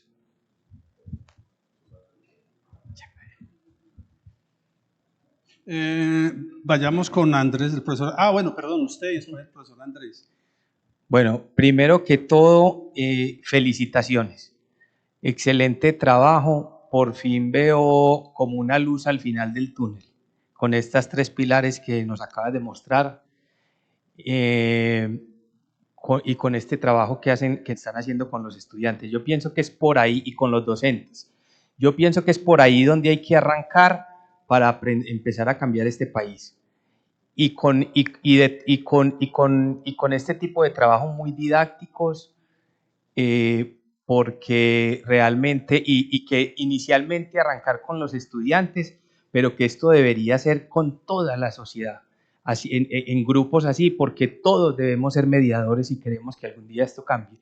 Y con estas metodologías, yo te invitaría a que el trabajo que viene ahora es a divulgar esto, no solamente que quede en Itagüí, sino que quede en todo el área metropolitana y en Colombia, y que sea, esto requiere hasta reconocimiento mundial, porque yo pienso que es un trabajo que, si bien es demorado, es de tiempo, tú lo decías ahorita, eso no se va a lograr, pero se puede empezar a ir creando la semillita para obtener algún día un fruto, y que todos entendamos esa mediación de una manera muy práctica de cómo se hace. Ahí vi uno muy importante que para mí ha sido muy importante, y es el de aprender a escuchar. A veces no sabemos escuchar, no queremos escuchar, vivimos en una rapidez que no dejamos hablar al otro para podernos entender, sino que queremos mostrar la posición, y esa de ponernos en el lugar del otro, y de que todos somos diferentes. Entonces, hacerlo en los colegios me parece muy importante, porque a mí me ha dolido mucho todos esos problemas de bullying que se presentan en los colegios, y ver la indiferencia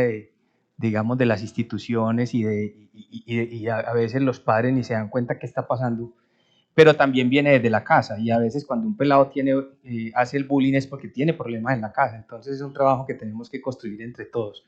Felicitaciones, ojalá que esto se pueda divulgar, y quedo motivado a entrar a cada uno de esos documentos y de esos pilares. Muchas gracias.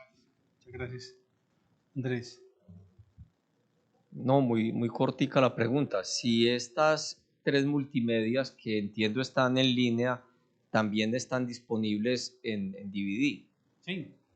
De hecho, perdón, las 2 primeros están en DVD, en la universidad, en la Piloto, en el Museo de la Memoria, están en tanto físicas como el DVD. ¿Sí? Repartimos pues como por las principales bibliotecas, además del depósito legal obligatorio. Claro, sí. Y el último sí está en un link, porque ese tiene es que es un costo adicional. Es una locura, pues cuando uno piensa el propósito mío desde hace unos 15 años es lo que haga, tratar de pensarlo en el lenguaje transmedia, que es lo que les acabo de presentar. ¿Cómo llevamos estos discursos, estos textos que son tan densos, cierto? A nosotros nos gusta, a mí me gusta. Ustedes lo compré hace poco al profesor Luis Willes, que es lo último que hicieron de justicia restaurativa. Pero cómo cuando el libro también va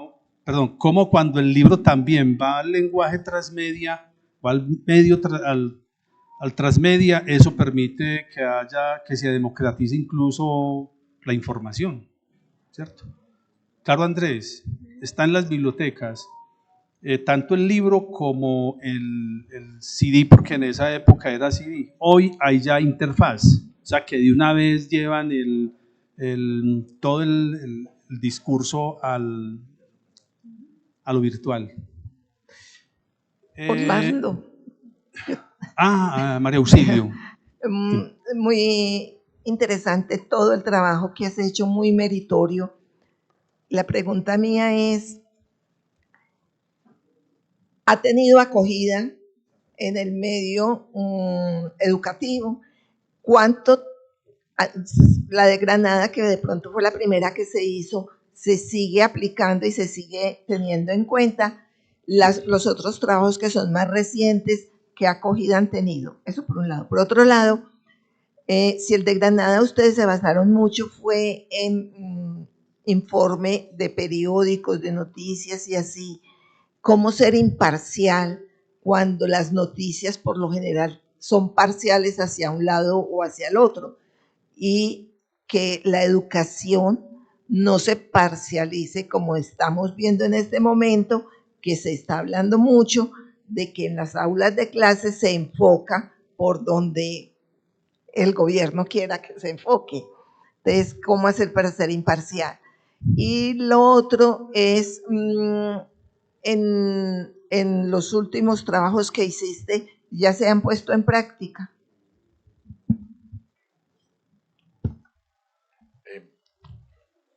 Esto está relacionado con la pregunta anterior. ¿Estos documentos se pueden poner en práctica en cualquier escuela de Antioquia? Sí, sí, señor. Pues le respondo. Sí, no hay restricciones de dominio, copyright, todo eso. No, mientras se cite la fuente. Bueno. Pues no mientras se cite la fuente, porque como ustedes ven, siempre aparecen los logos de las entidades, no hay que pedir permiso, porque de hecho lo que quiere USAID y lo que quiere Save the Children es que este tipo de información llegue hasta a donde tenga que llegar. Y la pregunta es, normalmente uno ve que en la época mía le enseñaban a uno que había derechos, obligaciones y demás cosas. Lo que yo he visto últimamente es que solo se hablan de derechos. Y la pregunta es, ¿dónde están las obligaciones? Si yo conozco mis derechos y mis obligaciones, yo puedo ser un mejor mediador, yo puedo ser un mejor ciudadano. Pero lo que he visto en tendencias es, todo el mundo tiene derechos, pero no se le dicen cuáles son sus obligaciones. Entonces la pregunta es, ¿cómo manejan ese tema ahí en los documentos que usted nos presentó, que son muy interesantes y valiosos? Gracias.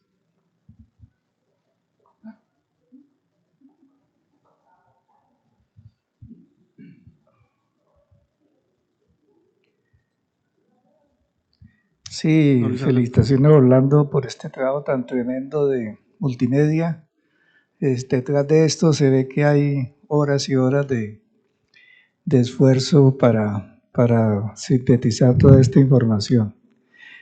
Después de todas las preguntas que han hecho, también uno le queda una sensación, usted que conoce toda esta zona de Itagüí, Antioquia y demás, ¿usted ve futuro?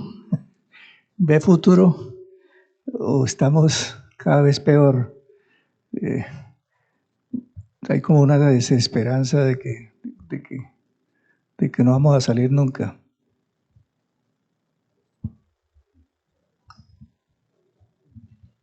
Buenas tardes, muchas gracias, profesor.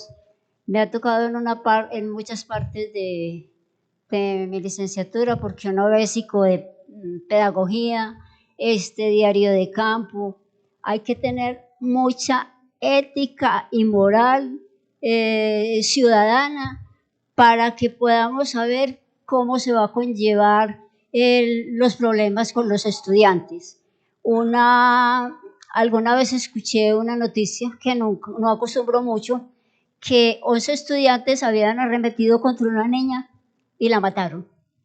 Entonces, todos los profesores y los estudiantes, lo que yo digo, la paz está entre cada uno de nosotros. Y podemos poner una comparación que la llevamos mucho en el fútbol.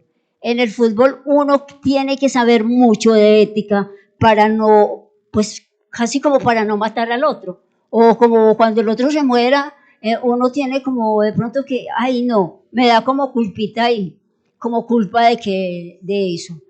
Otra cosa es sobre la interacción-acción en la escuela, pues en el colegio.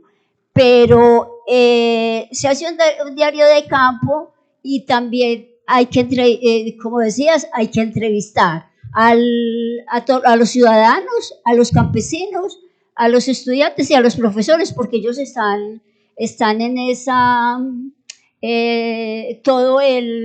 que estudiar los alrededores del colegio, porque eso nos tocó hacerlo en medio de la licenciatura.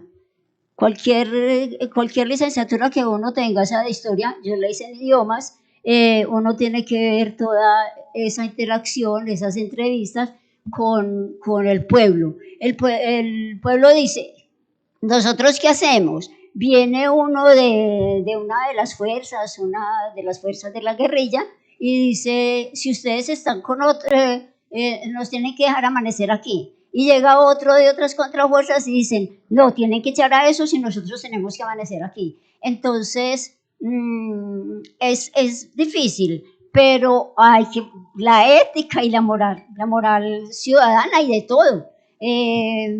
poner cada uno de su parte, porque es que ahí ponen el colegio, las monjas, el sacerdote y la otra gente, y entonces todo el mundo se va del pueblo y la monja y el sacerdote no se pueden ir, entonces ellos muertos. Sí.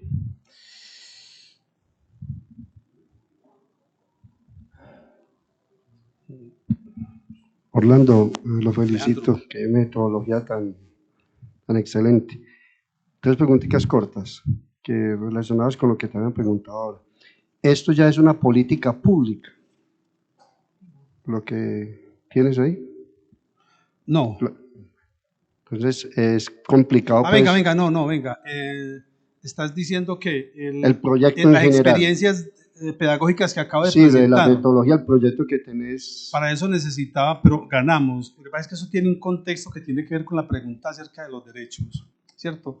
Es que necesitamos ganar, digamos, en el bloque de constitucionalidad del derecho a la educación. Pues los derechos humanos siguen siendo un discurso que si usted se anima a eso, los derechos humanos, pero venga, aplomemos eso y alineémoslo a los intereses que yo tengo como parte de un proyecto, como parte de un proceso, ¿sí? Entonces, por ejemplo, en el año 99 empezamos a hacer talleres de mediación, pero que esto después se convirtió en esta publicación, ¿cierto? En el 99, cuando eso no había, yo copié aquí la ley, que soy tan desmemoriado para esas leyes, la ley 1620, ¿sí? Del año 2013, ¿cierto? Que es la ley del Sistema Nacional de Convivencia Escolar. Sí, tenemos una normativa que respalde este tipo de acciones.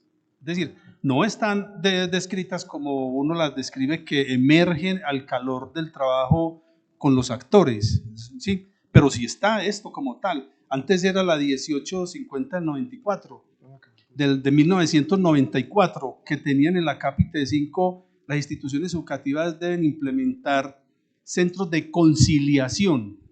Por eso urge una ley estatutaria que este tema, pero bueno, ya apareció una ley que regulara el tema de la convivencia escolar. Entonces, si hay política pública en el marco general, en el marco específico, ustedes se encuentran ahí, ¿sí?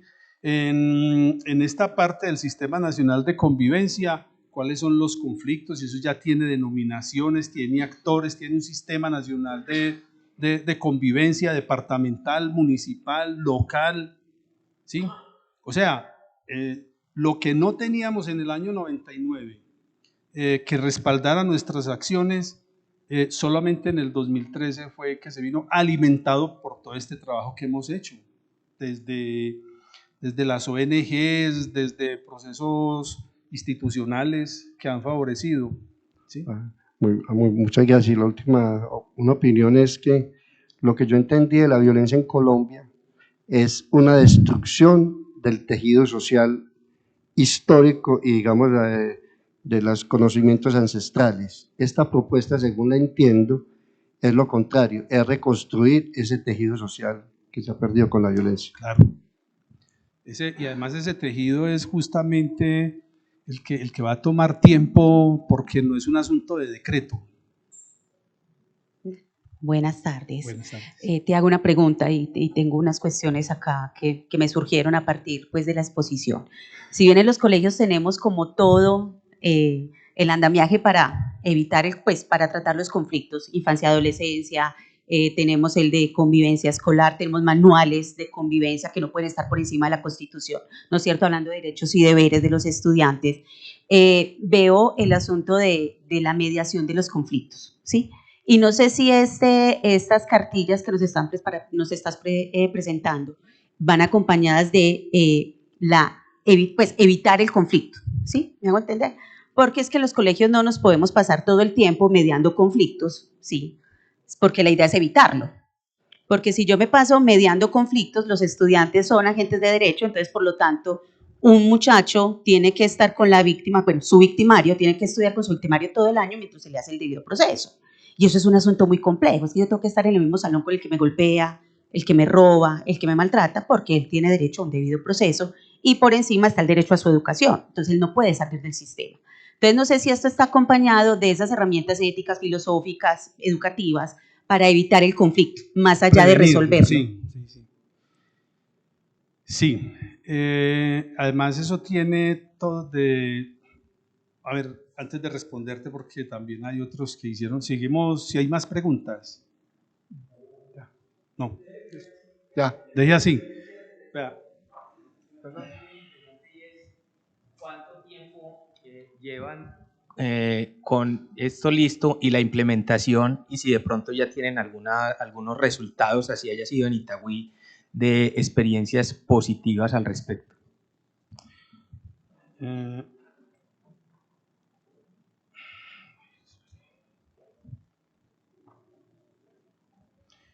No es solo Itagüí, ¿cierto? Pero bueno, voy a pasar a responder las preguntas como en su orden, ¿cierto? Una luz, hay una luz al final del túnel, ¿cierto?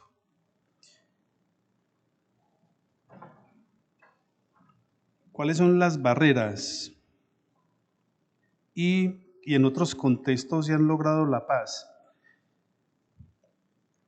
A ver, como yo lo inscribí en el marco del ámbito escolar, pues 3 experiencias, ¿cierto?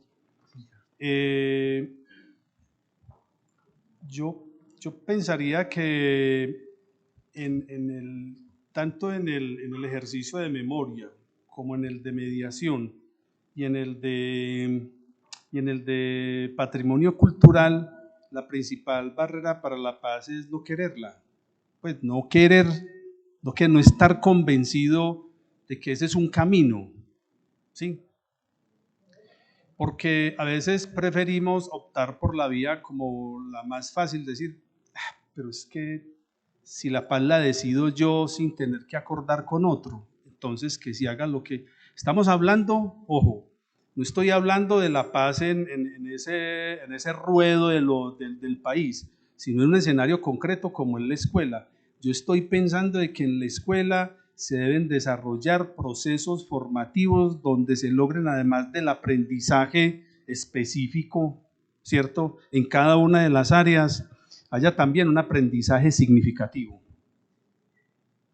Si yo no quiero que la paz entendida como prevenir y evitar roces, tropeles, golpes, como algo que le está construyendo a la paz, entonces no habrá forma de hacerlo. La principal barrera es no querer hacerlo.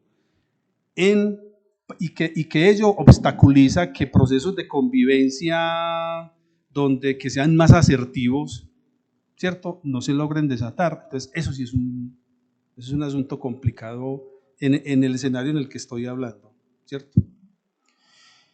Vea, aquí a lo largo de estos 24 años entonces hemos tenido, o yo he estado, todo tipo de capacitación, desde la de Martin Luther King hasta los irlandeses. Los irlandeses tienen un proceso de mediación, eso se logró no solo dando palas, sino también por medio de estrategias de diálogo y de mediación muy duras. Varios de nosotros pudieron ir allá a desarrollar procesos de capacitación y retroalimentaron acá.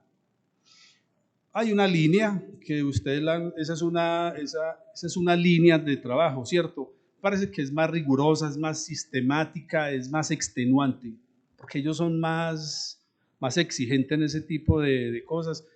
Además, los círculos que llamábamos los círculos de restaurativos son supremamente exigentes, yo diría que hasta por lo cultural. Entonces, por eso necesitamos no solamente cambio de cultura en términos de las prácticas para resolver de manera rápida, autoritaria, como se dice, una diferencia con alguien, a tener que aceptar que necesito un proceso que comprende diferentes fases desde sensibilización, diagnóstico, capacitación, ¿sí?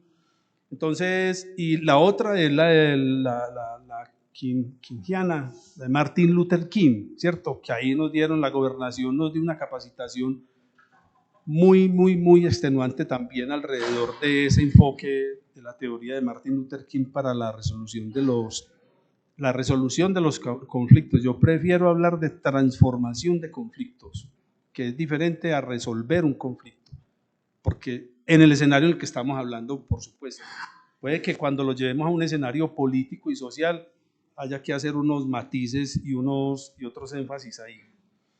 Entonces, ¿hubo otras experiencias en otros contextos? Sí. ¿Que han alimentado estos procesos? Sí. Y eso es en el orden nacional, pues eso en su momento, incluyendo pues el trabajo que con la profesora el profesor Luis Fernando e Isabel Puerta tuvimos oportunidad pues como de compartir. ¿Qué acogida han tenido?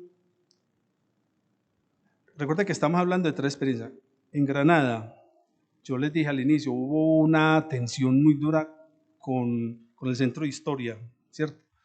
Porque USAID contrata con instituciones formalmente constituidas y ellas no lo estaban. Entonces, no, bueno, eso fue, nosotros no, pues igual, ustedes se postularon como se postularon otras, nos llamaron y resultamos elegidos, ¿cierto? Entonces, eso explica de un lado las tensiones de principio a fin, para poder que en el aula de clase el maestro implementara mientras los 2 historiadores estábamos ahí. Con USAID el contrato era hasta que termináramos e hiciéramos una socialización, pero ya la aplicación del proceso lo hacían ellos, ¿cierto? Hasta hace un par de años que me encontré con uno de ellos en un encuentro en el Retiro, le pregunté y él me dijo no, eso no, porque yo le pregunté lo mismo a María Auxilio, bueno, y entonces, ¿ustedes continúan aplicando eso? No, eso fue ahí como 1 o 2 años, pero seguía molesto. Pues esa es parte como de las barreras también que no permiten que procesos dialogados puedan llegar, digamos, a un acuerdo de implementación. ¿Qué tenemos a favor? Que desde el 2013 empezó la ley del Sistema Nacional de Convivencia Escolar, ¿cierto?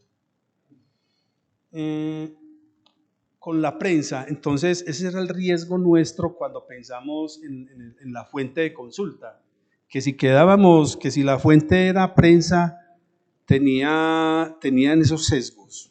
Y eso es muy complicado justamente, y en el contexto actual sí que es cierto. Pues yo creo que antes no era tan marcado el sesgo como ahora, porque ahora lo que se hace es polarizar, no informar.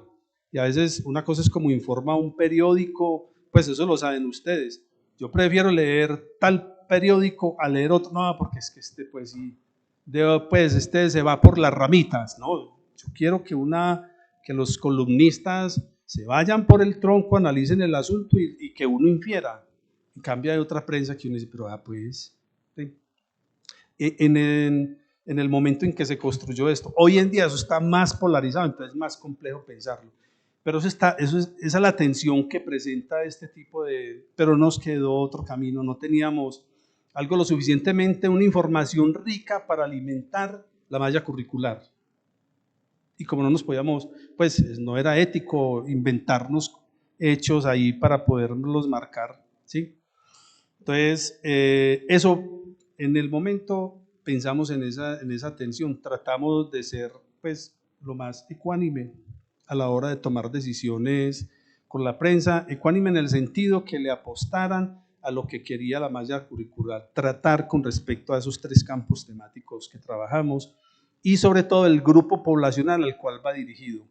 Yo sigo pensando la misma pregunta de ustedes acerca, bueno, y entonces, ¿por qué no incluso hacerle seguimiento a ese tipo de experiencias? Pero sí, con respecto a la cátedra, con respecto a la mediación, Save the Children contrató 2 sistematizadoras y publicaron y señalaron ahí cuáles eran como los elementos más importantes realmente que habían impactado, porque a ellos les interesa, a Save the Children le interesa claramente que eso impacte la política pública, es decir, una buena estrategia pedagógica alineada al desarrollo de la política pública que existe con respecto al tema Y eso leído a la luz de las experiencias en concreto, no del sistema educativo general colombiano, sino en concreto, en la Federico Carrasquilla, en la Simona Duque de Marinilla, a poner, en las 8 de Sabaneta, en las 10 de Itagüí, ¿sí? En Belén, pues porque el proyecto lo llevamos, entonces a ellos les interesa mucho es eso, ¿sí? Hacerle, y ya tienen otro nivel ya de más alto turme que en el que las líderes van a hablar directamente con el ministro de Educación y le dicen, estamos esto, miren los resultados, pero ellos ya tienen otra ruta. Pero la nuestra, sí, pues y además yo creo que eso es lo que queremos todo, pues no hacer solamente una elucubración frente al tema de la convivencia, sino lograr incidir e impactar sobre los jóvenes, con los maestros, dialogar los acuerdos para poder construir, para poder que lo que llegue no sea otra arandela que se cuelga, sino que sea una propuesta que lo que haga es potenciar uno de los componentes que ellos vienen desarrollando en el aula de clase. Por eso la tercera, la de patrimonio cultural, apunta justamente a eso, pues es como una especie de esquizofrenia, digo yo, lo que viven los maestros, con la cantidad de cosas que les llegan y eso es haga aquí, y como es población cautiva, todo el mundo quiere resolver sus indicadores, llevando todos los procesos súper exitosos a la escuela. ¿Sí o no, profe? Todo el mundo llega y los tiene atizados, pero primero porque tiene población cautiva y puede registrar evidencias de que sí hizo el taller con los maestros y con los estudiantes y les socializó la metodología y ellos la aplicaron. Salen y el maestro, los estudiantes con miles de cosas en la cabeza. Yo digo, esto hay que llevarlo para decirle, profe, ¿qué de esto cree usted que le sirva? Esta parte nomás, ya no me enrede la vida, eso es. ¿Sí? Entonces ahí se han puesto en práctica, sí, yo creo que ya lo respondí, ¿cierto? Que se han puesto en práctica muchos de estos, con respecto de derechos y deberes, yo estoy de acuerdo con eso, pero traje incluso el libro. En el año 2013 hicimos una taller en todo el país sobre el derecho a la educación porque venía la relatora Tomaszewski, vino la relatora para trabajar porque en Colombia había esa tensión del derecho a la educación en tanto cobro, la posibilidad de que la educación pública fuera cobrada, ¿cierto? Y eso desataba otras cosas. Entonces, de las cosas que yo aprendí ahí con respecto a la educación, es lo que tiene que ver, porque en 1966 aparecieron los derechos, el Pacto Internacional de Derecho Económico, Social y Cultural, pero eso es bueno mencionarlo, porque eso después aparece el Protocolo de San Salvador que hace que eso sea progresivo, y a mí esa noción de progresividad me parece interesante, porque la progresividad no es solamente cuánto invierte usted en cada cuatrienio en su política, en su plan de desarrollo, sino usted el seguimiento que le está haciendo a eso. También, si lo tiene en el orden económico, en el orden cualitativo, ¿usted cómo le hace seguimiento a eso? Entonces, cuando yo hablo del protocolo del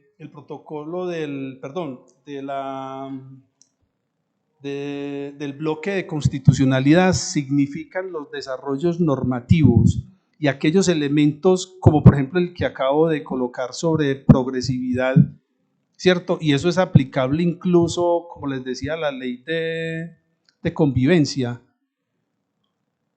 O sea, hacer el bloque de constitucionalidad, ustedes aquí pueden haber abogados que saben mucho más que yo sobre eso y saben que son esos elementos normativos internacionales, tanto como algunos, si es un pacto, hay unos que son vinculantes, hay otros que quedan a la discrecionalidad de los estados, pero hay otros que son de obligatorio cumplimiento. Cuando usted suscribe, por ejemplo, el gobierno nación Colombia suscribió en el 76 más o menos el Pacto Internacional de Derecho, lo suscribe y aparece en el 66, ¿cierto?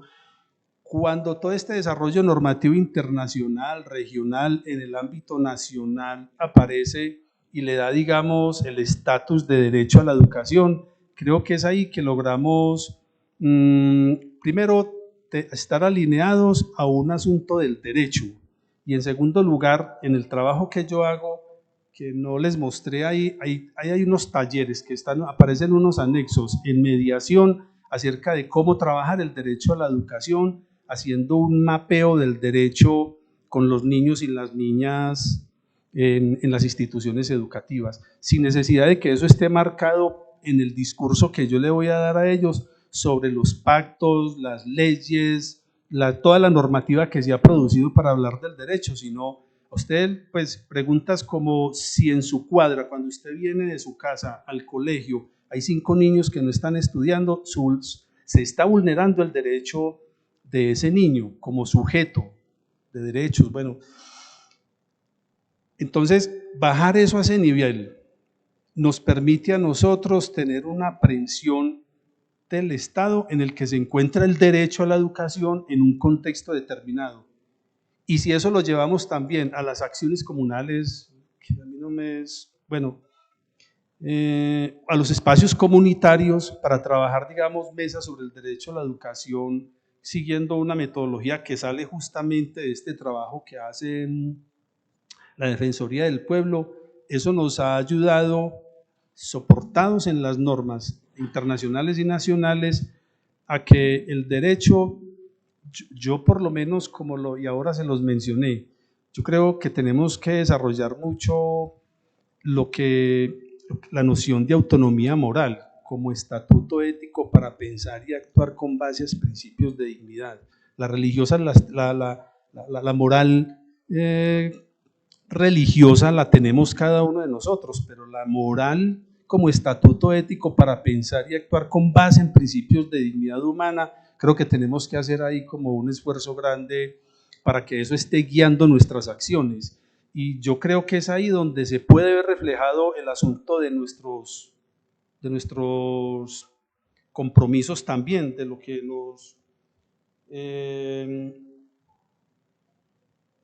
de nuestros deberes, ¿sí? Ahí se ven también reflejados nuestros deberes. Cuando yo tengo una ética, lo que también me preguntaban, o lo que también decía la señora sobre la ética ciudadana, ¿sí? Luis Alberto nos preguntaba sobre ¿veo futuro? Sí, yo creo que veo futuro. Pues sí, justamente hemos desarrollado, por ejemplo, porque hay un asunto que tiene que ver con la cultura desde una visión social, y es cómo ponemos a dialogar. ¿Cómo ponemos a dialogar?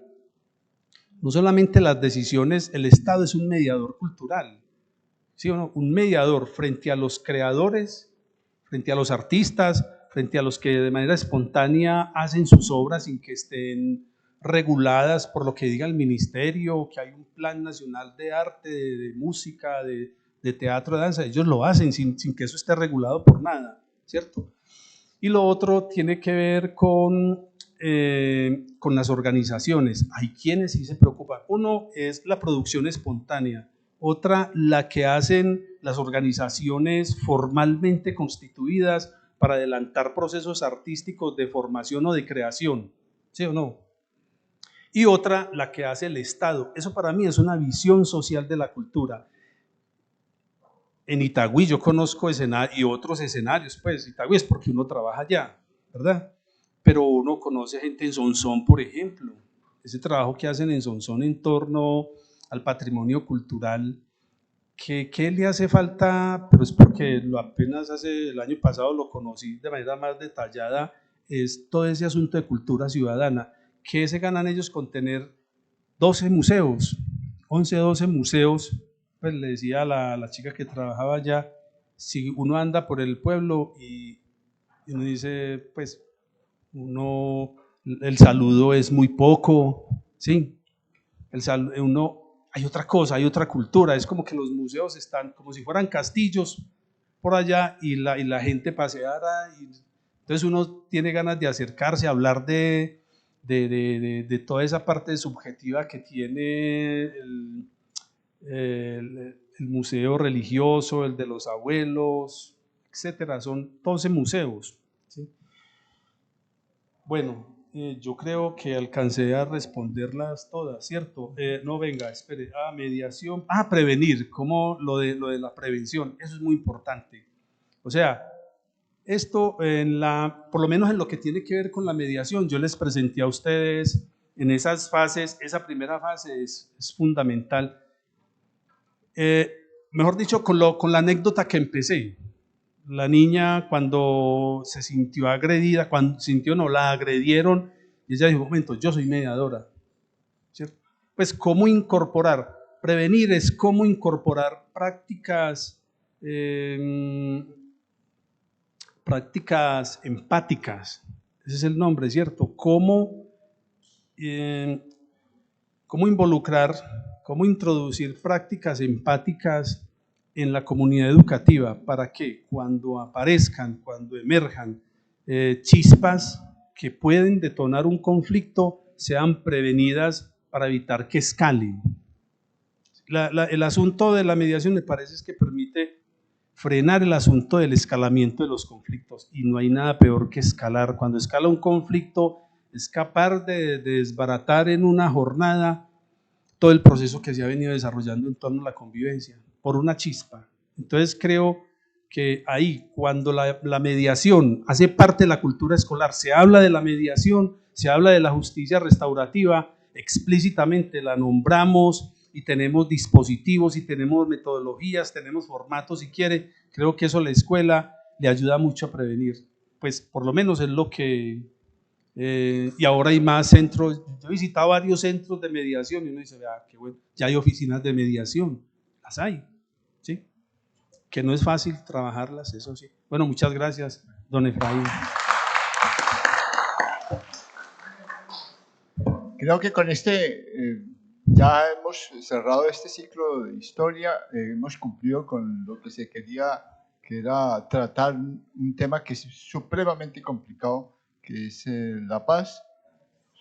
Si me lo permiten ustedes de ASOPEN, para el próximo año hemos pensado algo relacionado con la historia de Medellín en todos sus aspectos.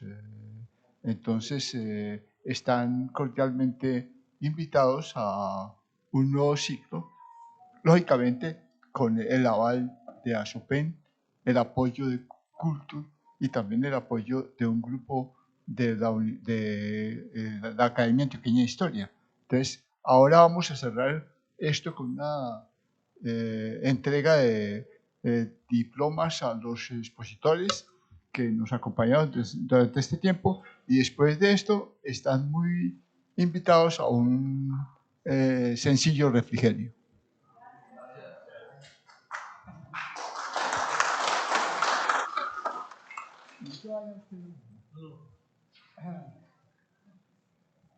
Muy bien, entonces esto es como un reconocimiento a los conferencistas. Dice: la Asociación de Pensionados ASOPEN certifica, en este caso, que Luis Efraín Mosquera Ruales dictó la charla en el 11º ciclo de Historia ASOPEN, los conflictos y los procesos de paz en Colombia, una historia sin fin. Recuento historiográfico y análisis general de los diferentes procesos de paz en Colombia desde 1830 hasta el 2024. Una intensidad de 2 horas. Felicitaciones, muchas gracias.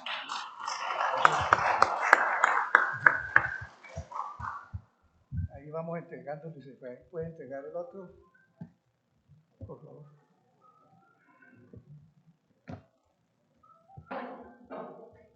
Estos, desafortunadamente, los siguientes se encuentran fuera del país. Juan Diego Acevedo está en un seminario en Holanda y él nos dictó la siguiente conferencia, más allá del... bueno, ya la vista no me alcanza en este momento, pero lo cierto es que la conferencia estuvo relacionada con las barras bravas que existen en Medellín. A Juan Diego le entregaré directamente este diploma. Muchas gracias.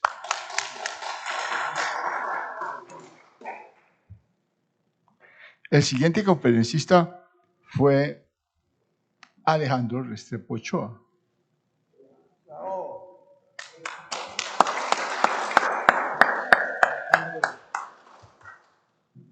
Alejandro, muchas gracias. Muchas gracias.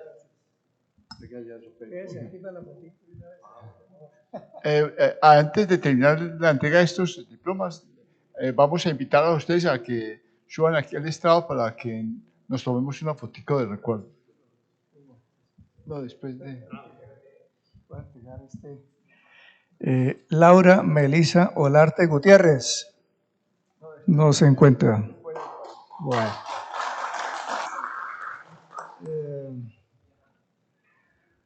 Jorge Isaac Ortiz Arboleda.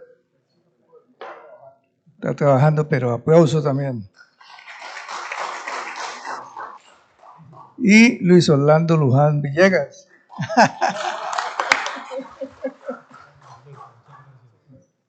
Muchas gracias. Por favor, una fotico por acá y nos vamos a... ¿Ah? Primero aquí con los que están.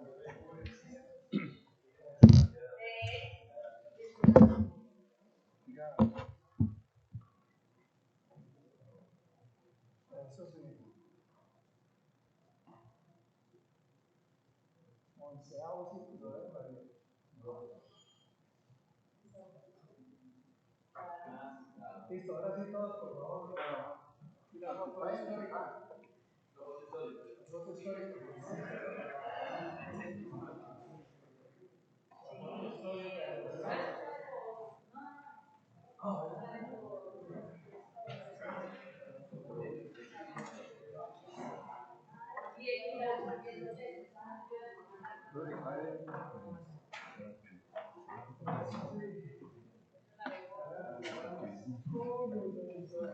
Todas estas fotos son enviadas al grupo de WhatsApp de todos los del ciclo.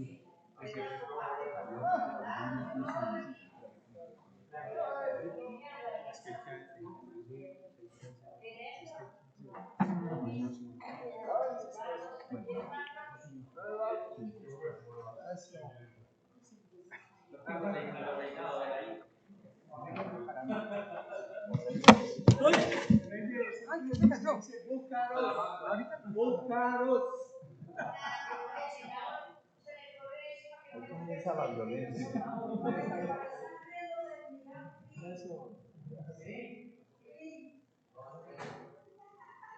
es la foto para la Foto histórica. no, de grupo. Búscaros.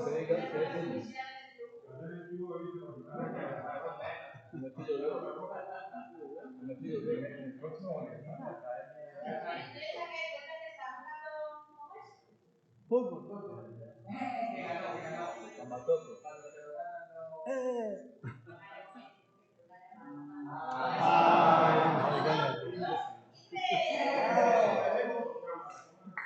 Está saludando de Búcaros. ¡Búcaros!